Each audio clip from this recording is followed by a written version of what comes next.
Bismillahirrahmanirrahim. Assalamualaikum warahmatullahi wabarakatuh. Alhamdulillah, salatu wassalamu ala rasulillah wa ala alihi wa sahbihi wa mawalah ma ba'd. Thulabat talibat kelas 12 KMI yang dimuliakan Allah Ta'ala. Kita sambung pelajaran kita.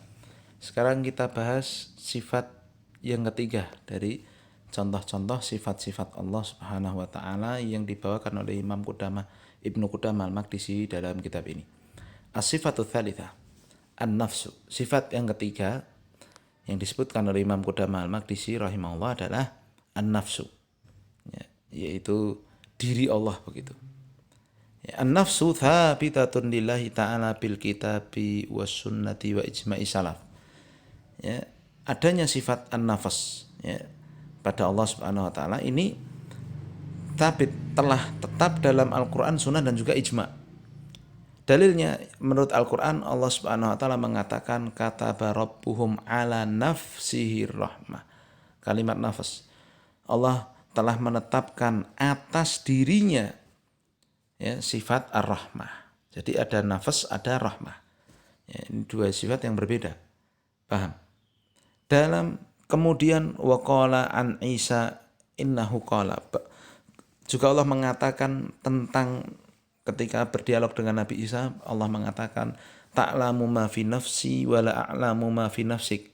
Nabi Isa mengatakan, ya Allah, engkau itu tahu apa yang ada dalam diriku ya Allah, dan aku tidak tahu, kata Nabi Isa, apa yang ada dalam dirimu ya Allah.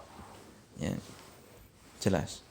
Ini dalil dari Al-Quran bahwa sifat nafas ada bagi Allah Ta'ala. Kemudian yang kedua dalil dari hadits Nabi mengatakan wa qala Nabi sallallahu alaihi wasallam subhanallah wa bihamdihi adada khalqihi wa ridha nafsihi wa zinata arsy wa midada kalimatihi. Kalimat wa ridha nafsihi.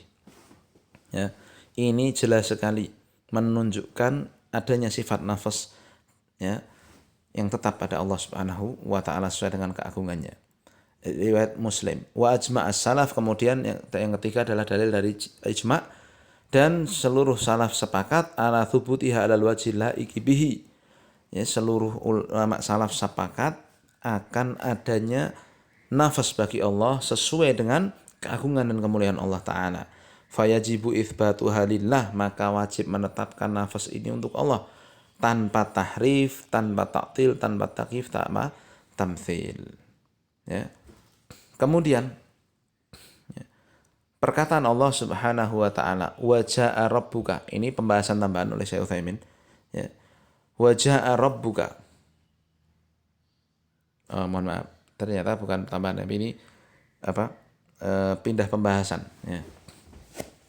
Jadi sekali lagi nafas ini kita tetapkan sesuai dengan keagungan dan kemuliaan Allah Subhanahu wa ta'ala. Allah mengatakan bahwa dirinya benar-benar ada. Kemudian kita pindah pada pembahasan berikutnya. Wa ja'a rabbuka wa qauluhu ta'ala hal yanzuruna illa ayyatiyahumullah. Dan mereka melihat, bukankah mereka melihat kecuali, tidaklah mereka melihat kecuali Allah mendatangi mereka. Syarah kata Syekh Utsaimin, sifat keempat yang dibawakan oleh Imam Ibnu Qudamah Al-Maqdisi adalah al-maji, datang. Maji'ullahi lil fasli baina ibadihi yaumal qiyamati tsabitun bil kitabi wa sunnati wa ijma'i salaf. Datangnya Allah untuk memisahkan antara hambanya, artinya untuk menghukumi seluruh hambanya besok di hari kiamat. Ini perkara yang tetap, yang benar-benar akan terjadi, sesuai dengan Al-Quran, Sunnah dan juga ijma' salaf. Dalil yang pertama dari Al-Quran, bahwa Allah Subhanahu wa taala menyebutkan wa jaa rabbuk wa hal yanzuruna illa ayyatiyahumullah. Yang jelas sekali ini menyebutkan bahwa Allah itu datang. Sifat datang. Lalu dalil dari hadis Nabi yang kedua, Nabi menyebutkan hatta idza lam yabqa illa man ya'budullaha atahum rabbul alamin.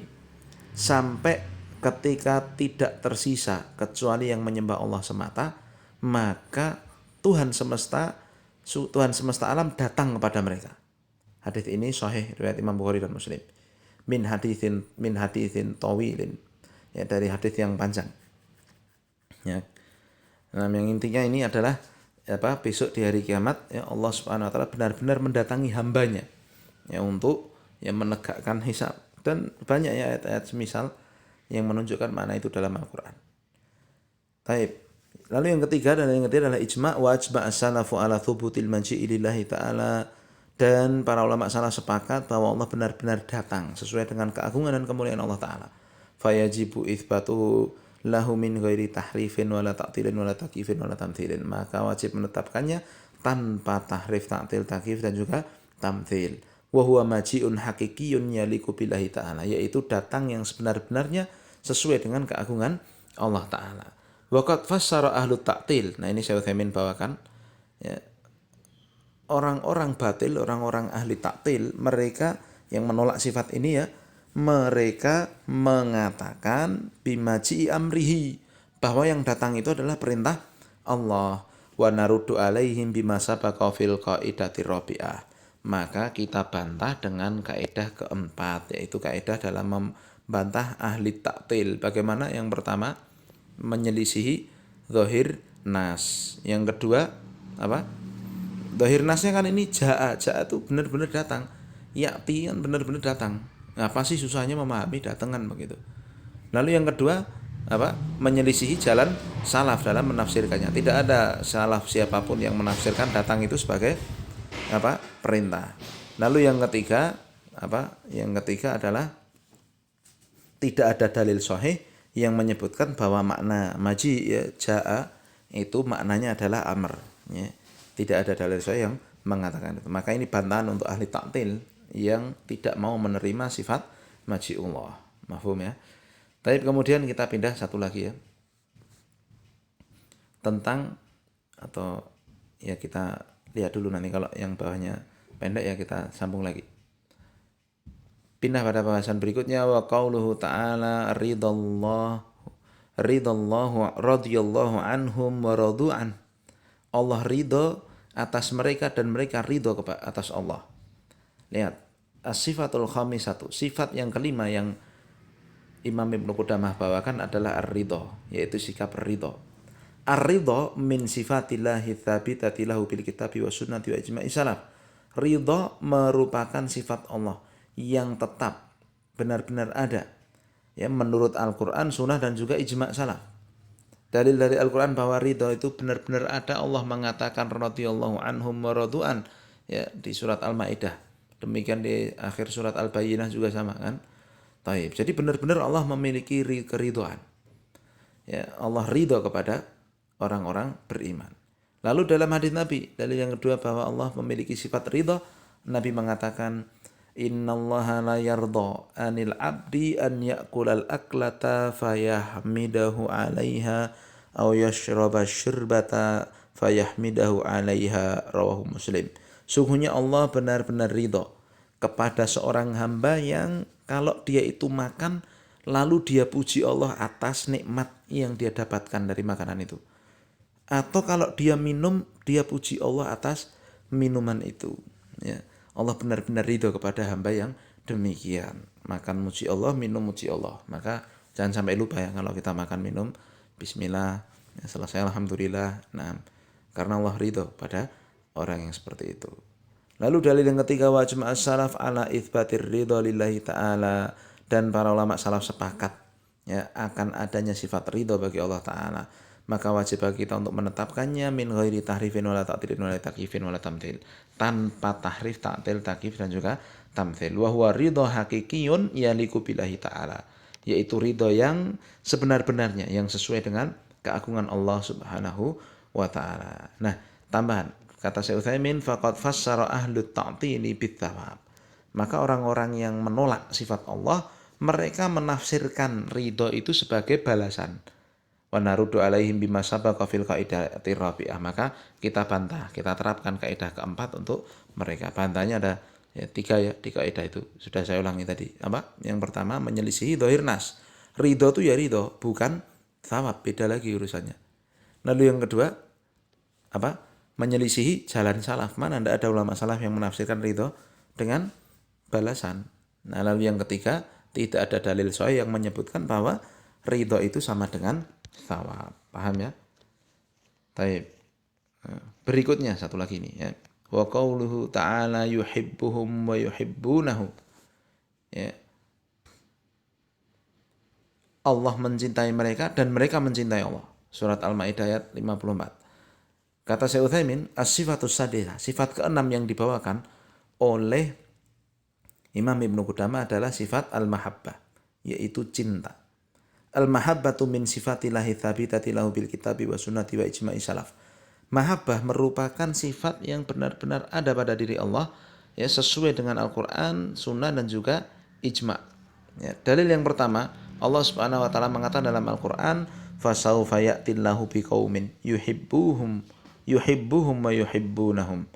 Maka Allah akan datangkan, ya, jika ada ini kan ayatnya man yartadda minkum an dini, siapa yang murtad dari agama Allah. Ya, ini fasaufa ya'tillahu biqaumin yuhibbuhum wa yuhibbunah. Maka sungguh Allah akan ganti, Allah akan datangkan dengan kaum yang Allah cinta kepada mereka dan mereka cinta kepada Allah. Ya, jadi benar-benar sifat cinta ini ada pada Allah Ta'ala. Juga dalam hadis Nabi menetapkan ya tentang ya peristiwa di perang Khaybar. Nabi menyebutkan na'u'tiyanna rayata ghadan, sungguh aku akan berikan bendera perang ini besok pada seseorang yuhibbullaha wa rasulahu wa yuhibbuhullahu wa rasuluh, yang mana orang ini cinta kepada Allah dan Rasulnya, dan orang ini dicintai oleh Allah dan Rasulnya. Ya, hadisnya sahih riwayat Imam Bukhari dan Muslim. Jadi di sini Nabi menyebutkan Allah itu mencintai hamba ini, hamba yang akan Nabi berikan bendera ini. Yang ternyata yang diberi bendera adalah Ali bin Abi Thalib. Ya, wa ajma'a salafu ala thubutil mahabbati lillahi fayajibu ya fa yuhibbu wa yuhabbu fayajibu itsbatu dzalika haqiqatan min ghairi tahrifin wala ta'tilin wala takifin wala tamthilin. Dan para ulama sepakat, ya, ulama salaf sepakat akan adanya benar-benar sifat cinta bagi Allah. Maka Allah mencintai dan Allah dicintai. Ya. Maka wajib menetapkannya tanpa tahrif, tanpa ta'til, tanpa takif, tanpa tamthil. Wahiyya mahabbatun haqiqiyatun taliqu billahi ta'ala, yaitu ya, sifat cinta yang benar-benar hakiki sesuai dengan keagungan dan kemuliaan Allah Ta'ala. Lalu tambahnya kata Syekh Utsaimin, wa qad fassara ahlut ta'tili bitsawab, dan orang-orang yang menolak sifat Allah mereka menafsirkan sikap cinta ini dengan balasan. Ya, maka ini juga sama, kita bantah mereka dengan kaidah yang keempat, ya, yang isinya 3 kaidah itu. Paham ya? Nah, ini menerapkan kaidah pemahaman asma wa sifat. Baik, sampai sini dulu. Subhanakallahumma wa bihamdika asyhadu an la ilaha illa anta astaghfiruka wa atubu ilaik. Assalamualaikum warahmatullahi wabarakatuh.